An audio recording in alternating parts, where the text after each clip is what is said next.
Hello guys! Kamusta kayo lahat dyan? Lalo-lalo sa aking mga subscribers, sa aking mga viewers at likers.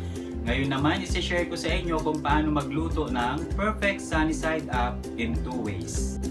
Ito guys ang ating mga ingredients. Napakasimple lang guys. Meron tayong 4 na itlog, 100 grams of unsalted butter, siyempre 2 cups of water.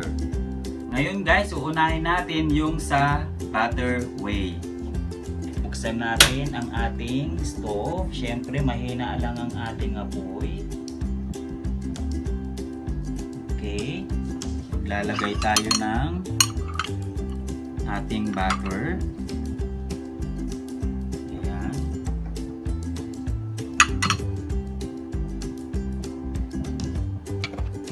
I-melt lang po natin siya guys. So kailangan guys hindi mag-brown ang ating butter. So kaya tingnan nyo yung apoy ko guys. Mahinang mahina lang po siya para lang ma-melt ang ating butter. Ngayon guys, so tunaw na po ang ating butter. So magbabasag lang tayo ng itlog. Dahan-dahan lang guys. At ilalagay natin.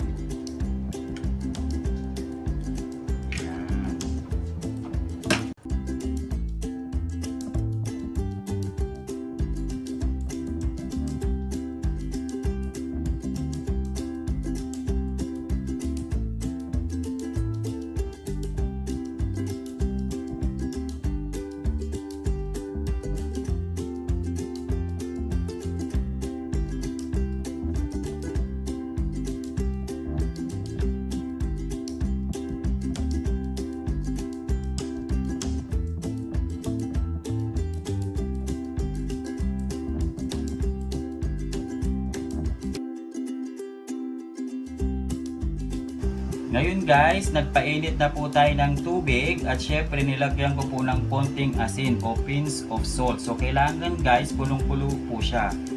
So kung nakikita nyo guys, kulong-kulo na po siya. So ito guys, nagbasag din po ako ng itlog sa ating sandok. Kailangan malalim na sandok. Ayan guys, so malalim na sandok. So ang gagawin lang natin, ilulublog muna natin siya dito. Ayan guys, makikita nyo. So hanggang maluto ang ating itlog. Ayan. So napakasimple lang guys. Lalong-lalo na guys sa mga healthy o sa mga concern sa kanilang kalusugan, kung ayaw nila ng sunny side up na ma-oily or maraming mantika, so ito po ang gawin nyo guys.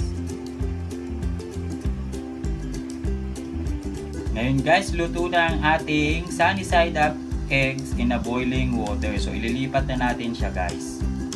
So alisin na natin guys ang ating itlog sa sandok. So ganito guys kung paano magtanggal. Kailangan natin ng kutsara. Siyempre paikutin natin ng kutsara. Dahan-dahan lang po para hindi masira ang ating sunny side up egg. Okay?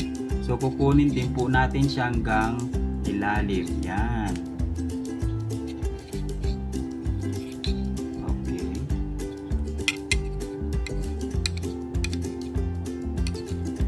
Ayan guys. So ngayon, lalagay lang natin siya sa ating lagayan.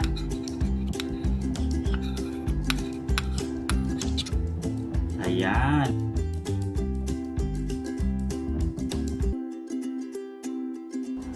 Ito na guys ang ating perfect sunny side up eggs in 2 ways. Butter and boiling water. Please don't forget to subscribe, likes, and share all my videos guys. God bless us always.